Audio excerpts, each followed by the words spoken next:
Hey, this is Dancing Rabbit, and I am so glad that you decided to join me for this third of the 31 days of the Horned God. Tonight I'll be talking about the original Horned God, at least the first one that we know anything about, but first I'd like to respond to Kara's comment on Day 2 video. Kara, I think that your Gardnerian friends may be right at least on one point. I spent some time doing some research, even read what I believe to be an authentic Gardnerian Book of Shadows. I mean, I guess it is. It wasn't autographed by Gerald himself, but what I was able to learn is that apparently Gerald Gardner did honor a goddess, Aradia, and a god, Kronos, and he believed them to be authentically the gods of the pre-Christian Western European witch cult that he was trying to revive.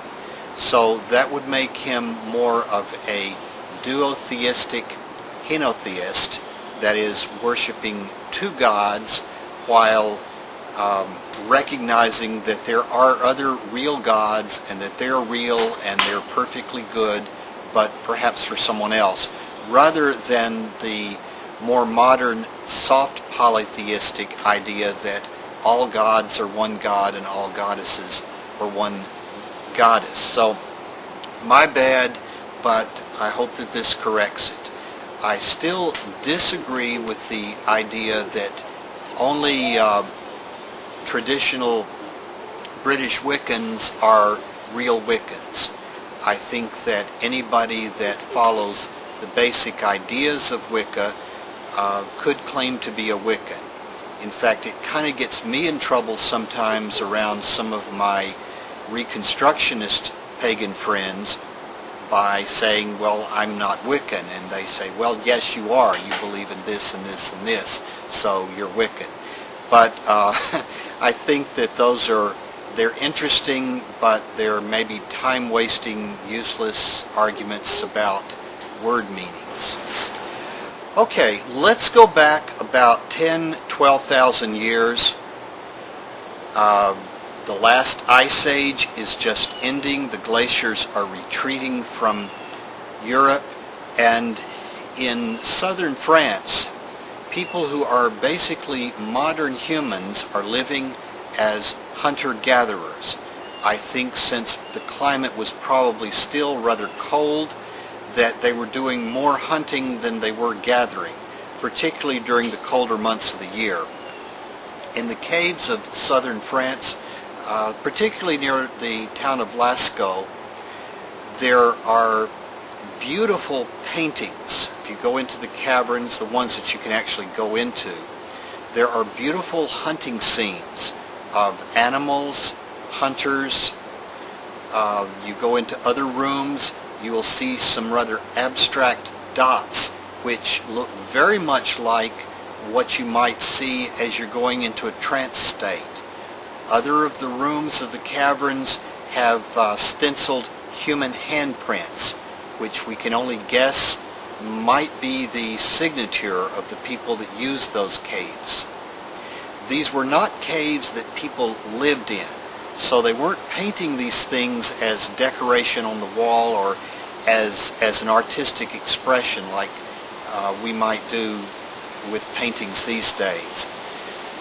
These were apparently places of worship. This was sacred space, and the paintings were used in ritual, and probably the painting of the paintings themselves was a ritual, because a lot of the animals are painted over other scenes. So even though there's a great deal of modern perspective with each individual animal, there is not a perspective to an overall scene. So these were religious acts.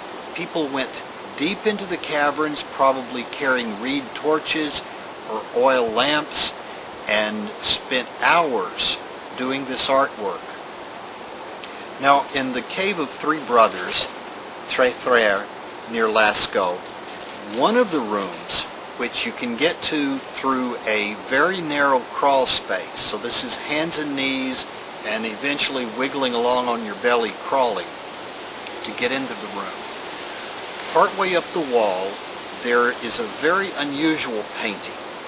This looks like part man, part animal, and it's the only one of the paintings in the cave where the picture is looking out of the wall at you, staring at you, as opposed to looking off into the distance or kind of a side profile view. The person, the being, the painting is turned and is staring directly out at you. This is called the sorcerer, and since this is prehistory, there's no written record. All we have are a few artifacts and our best guess. Perhaps this was a hunting god, a horned god. Perhaps this was a Paleolithic priest dressed in the garb of the god.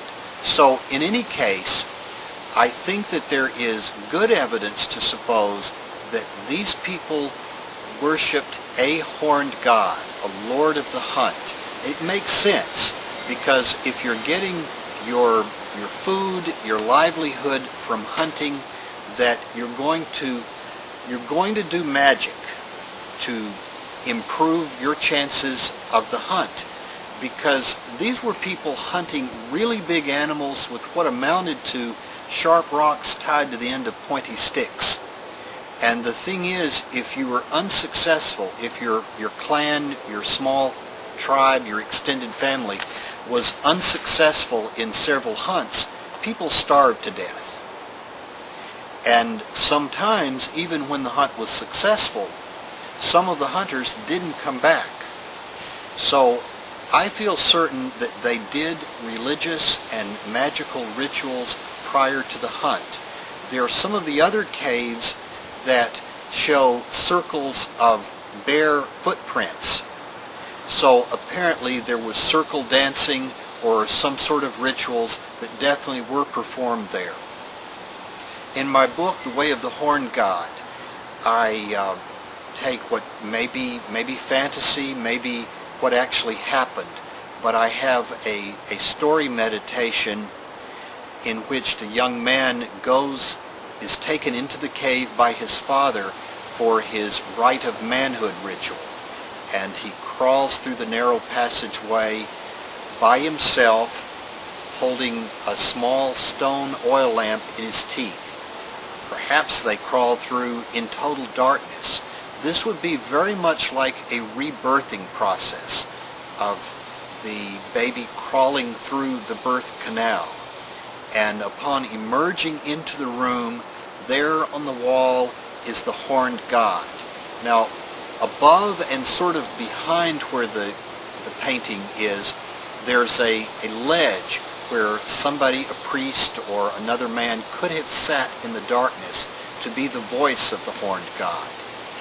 And my idea is that in a rite of passage, the young man survived this ordeal, which may have only been part of the whole ordeal process, and entered this inner, deep, small room, met the horned god, heard from him, and then was welcomed by the other men into manhood and perhaps presented with gifts. There are hunter-gatherer societies which existed on into modern times, so that there are records of them. There are hunter-gatherer societies that still exist that have rituals somewhat like this. And after the ritual, the young man is given gifts, tokens of manhood, and brought back to the family, the small tribe, as a full man. So I think that though perhaps Gerald Gardner did not have this information, did not have a lot of the information that we have today, I think he was definitely on the right track.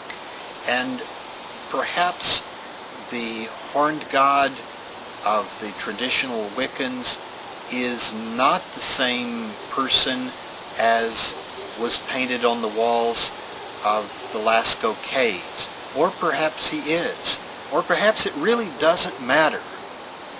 And that we all have to approach the horned god in our own way, on our own terms, and on his own terms. So, until tomorrow, same YouTube channel, this is Dancing Rabbit, wishing you peace and good luck with the giveaway contest.